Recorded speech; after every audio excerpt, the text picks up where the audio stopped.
नमस्कार।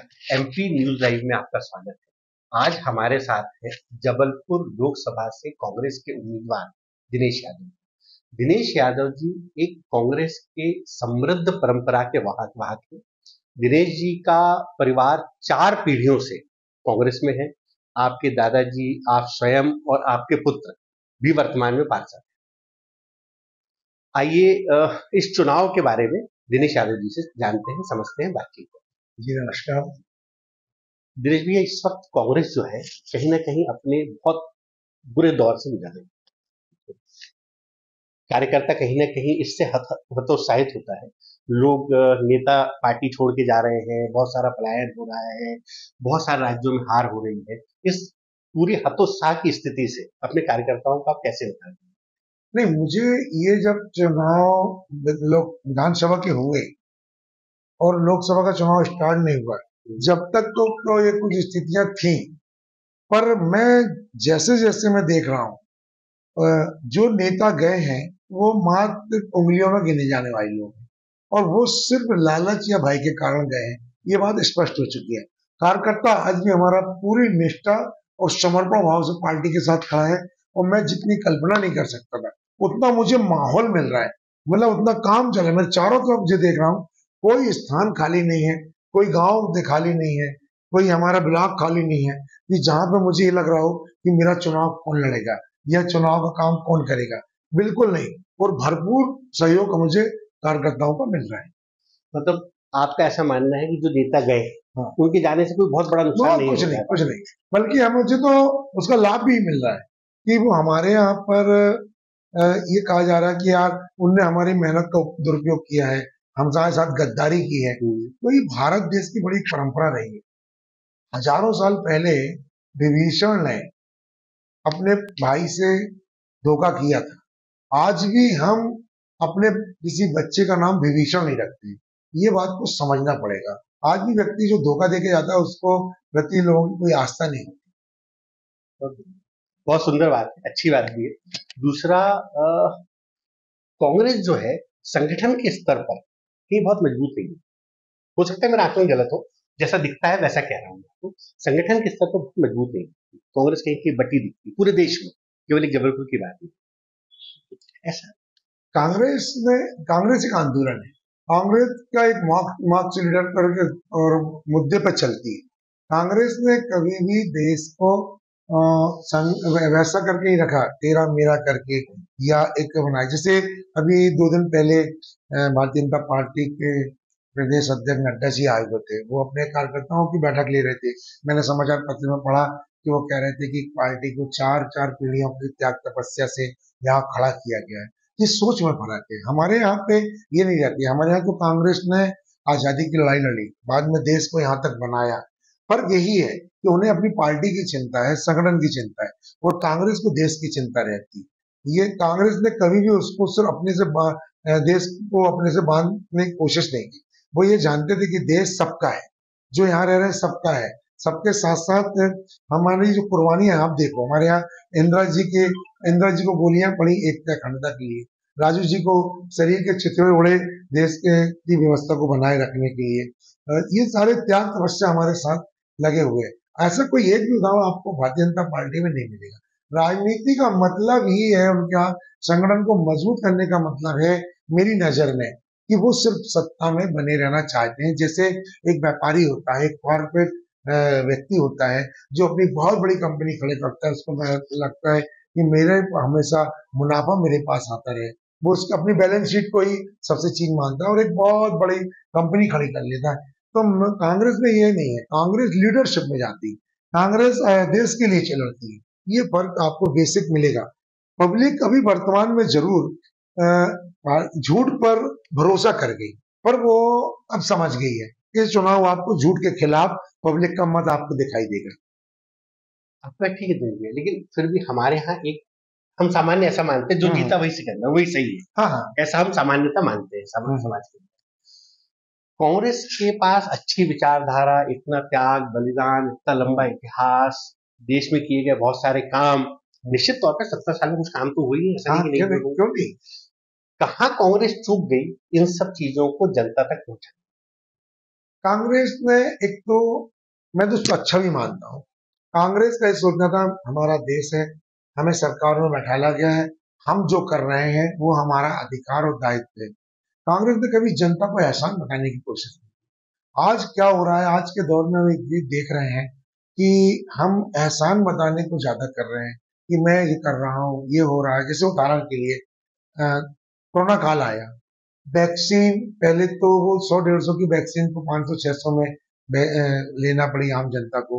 जब हल्ला हुआ, मीडिया ने बात उठाई, तो फिर उसको सरकार ने फ्री किया। पर हम जहां भी वैक्सीन लगाने जाते थे, सिविल लगते थे, वहां पर मोदी जी को धन्यवाद। कांग्रेस ने कभी ये नहीं किया। कांग्रेस ने चेचक के लिए काम किया, पोलियो के लिए काम किया, कुपोषण वाले काम में पोलियो किया। ऐसे बहुत सी चीजें हैं। हमने हरित क्रांति चलाई, हमने देश की रक्षा सुरक्षा जय जवान जय किसान का नारा दे के काम किया। तो कांग्रेस ने कभी ये नहीं कहा कि आप मुझे धन्यवाद दो।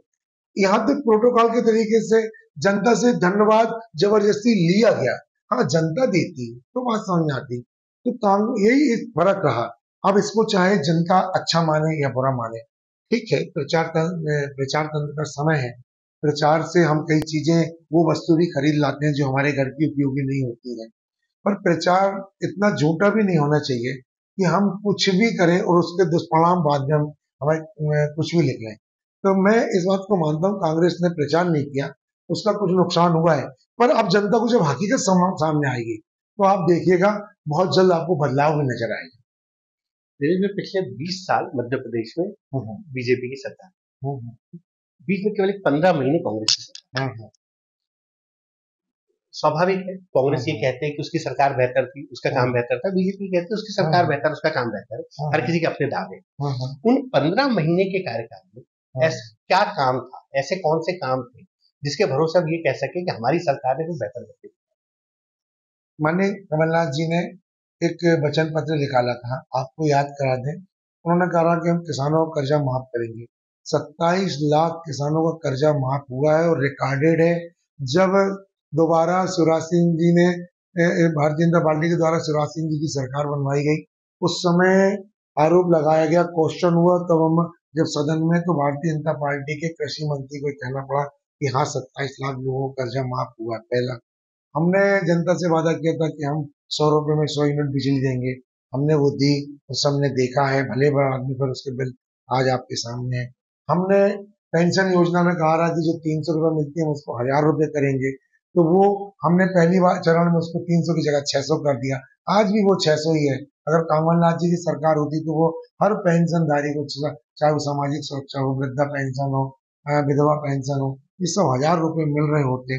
आप हमने आपसे वादा किया था कि हम लोगों को रोजगार देंगे, 100 दिन का हम नहीं तो पैसा देंगे। वो पैसा हमने बेरोजगारों को दिया।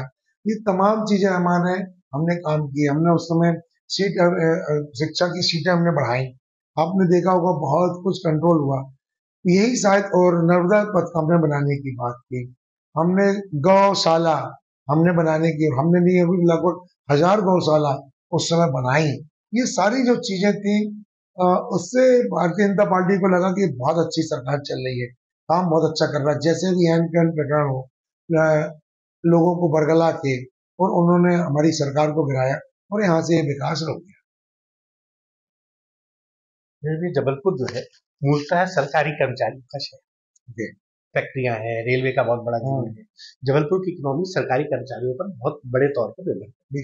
सरकारी कर्मचारियों का एक बहुत बड़ा मुद्दा था NPS, new pension scheme, old pension scheme. विधानसभा चुनाव और उसके पहले तो इसमें खूब आंदोलन, धरने, प्रदर्शन, बहुत कुछ हुआ। फिर अचानक ही मामला ठंडा हो गया। हमारी सरकार ने तो वादा किया था कि यदि हमारी सरकार बनेगी तो हम पेंशन योजना लागू करेंगे। हमारी सरकार नहीं बनी, पुरानी पेंशन सब लागू होती। और वो हमें कर्मचारी अधिकारियों ने बकायदा दिल खोल के उस समय वोट दी। हम ऐसा कैसे ये कह सकते हैं कि जो बैलेट पेपर लिख ले, उससे वो हमारा, उसमें हमारी जीत थी। आगे के जो हमारी संस्थान है, सरकारी संस्थानों को, जैसे आज हमारा, हम कह दें कि व्हीकल फैक्ट्री है, व्हीकल फैक्ट्री में आज कभी 25-30 हजार कर्मचारी हुआ करता था, आज सिमट के 2-4 हजार में रुक गया। यही हालात जीसीएफ के हैं, यही हालात ऑर्डिनेंस फैक्ट्री के हैं। आखिर हम इन फैक्ट्रियों को क्यों मारना चाहते हैं? या आज 20 साल से 10 साल तो गवर्नमेंट की केंद्र सरकार की हो गई, आज हमारा बीएसएनएल मर गया। साथ में स्टेट सरकार में भी हम देखें तो ना स्वास्थ्य हमारे लिए अच्छी व्यवस्था है, ना शिक्षा हमारे लिए व्यवस्था अच्छी है। अगर हम ये देखते हैं कि अभी वर्तमान में एक लालच देके लाडली बहना से वोट तो इन्होंने ले लिया, इसी भारतीय जनता पार्टी ने वादा किया था कि अभी हम आपको 1000-1200 दे रहे हैं, चुनाव बाद हम आपको 3000 रुपये लेने लगेंगे। कौन से आज 3000 रुपया मैं लाडली बहनों को दिया जा रहा है? अब होता क्या है, ये झूठ इतना भारी पटक देते हैं कि जनता थोड़ी उसको समझ नहीं पाती और लालच में आ जाती है, लालच क्या विश्वास में आ जाती है। और वो विश्वास के स्थिति में जब अविश्वास होता है तब जनता की आंखें खुलती हैं पर दूर हो जाती है। आज पिछले साल का मूंग का पैसा आज तक हमारे किसानों को नहीं मिला। अभी भारतीय जनता पार्टी ने वादा किया था कि हम 2700 रुपये कुंटल गेहूं लेंगे, नहीं लिया। 3100 रुपये कुंटल धान लेंगे, नहीं लिया। आज भी पुराने ढर्रे में चल रहे हैं, तो ठगा हुआ महसूस कर रहे हैं किसान या जनता। वो अगर इस बात को आपके माध्यम से पहुंचती पब्लिक में तो आप देखना परिवर्तन आपको दिखेगा। दिनेश भी आपका चुनाव कैंपेन चल रहा है अभी, जी आपका चुनाव कैंपेन का एक एक पंच लाइन है, एक नोट एक। जी। क्या ये सचमुच पैसे की कमी है? अभी मैंने कहीं मैसेज पढ़ा कि करोड़पति प्रत्याशी हाँ नोट मांग रहे हैं। हाँ आपने शायद अपने चुनाव घोषणा पत्र में जो प्रॉपर्टी डिक्लेयर की जी शायद कुछ करोड़ों में हो। जी। क्या ये सचमुच पैसों की कमी है या ये चुनावी प्रोपेगेंडा है? अ, मैं समझता हूँ आज के दौर में आप बहुत अच्छे से समझ सकते हैं कि किसी का भी एक मकान रहने का भी होगा तो उसकी कीमत करोड़ के ऊपर चली जाती है, वो तो घर खुद का है। और अगर मैं भारतीय जनता पार्टी के प्रत्याशियों से अपनी तुलना करूं तो निर्वाचन आयोग में हम लोगों ने जो अपना ब्यौरा दिया है, मेरे 2-2.5 करोड़ रुपए की मेरी संपत्ति है और भारतीय जनता पार्टी की लगभग लगभग 35 करोड़ के आसपास संपत्ति है। तो मैं तो भगवान से ही चाहूंगा कि यदि मेरी भी 35 करोड़ संपत्ति होती तो मैं कहीं भी वोट और नोट अभियान मेरा नहीं चलता। पर मैं क्या करूं, मेरा इतनी व्यवस्था मेरी है नहीं। दूसरा सबसे बड़ी चीज ये थी कि जो पार्टी से मदद मिलती थी, तो राष्ट्रीय स्तर पर मेरे जो आईसीसी के कांग्रेस के खाते हैं वो चलते चुनाव में सीज करा दिए गए और एक तरफ भारतीय जनता पार्टी के खाते में 8,250 करोड़ रुपए खजाना भरा पड़ा है। एक तरफ इतनी सारी शक्तियां पद और पावर के पैसे के साथ हैं, दूसरी तरफ आप प्रजातंत्र को चलाने की बात करते हो, बाबा भीमराव अम्बेडकर के संविधान की बात करते हो। एक तरफ ये कैसा चुनाव है कि सामने वाले को आप निहत्था कर रहे हो और सारी शक्तियां आप खुश रखे हो और फिर आप कह रहे हो कि चुनाव लड़ो। कभी कांग्रेस के शासनकाल में ऐसा नहीं हुआ, वरना प्रजातंत्र में कभी होना चाहिए। ये तो ये है कि चुनाव हो भी रहे हैं और नहीं जैसे रहे और 400 पार का मेरा नारा सत्य हो जाए। अब 400 पार का यदि नारा है तो मैं जितना मैंने संविधान के विषय में जाना है, बहुत ज्यादा तो नहीं फिर भी जितना जाना है, तो क्या ये प्रजातंत्र के लिए सोच है? 400 पार करके आप इतना प्रचंड बहुमत यदि अपनी भाई भाई में लेना चाहते हो, विपक्ष को इतना कमजोर करना चाहते हो, तो आप तो राजतंत्र में जाना चाहते हो। और हमने अभी उसके पिछले सदनों में कई बार कार्रवाइयां हमने देखी है जहां पर 150 सांसदों को निष्कासित कर दिया जाता है और अपने मनमाने प्रस्ताव पास कर लिए जाते हैं। तो ये जो है घोषित रूप से ये प्रजातंत्र को मारकर राजतंत्र बनाने का काम है और जनता इस बार समझ गई है।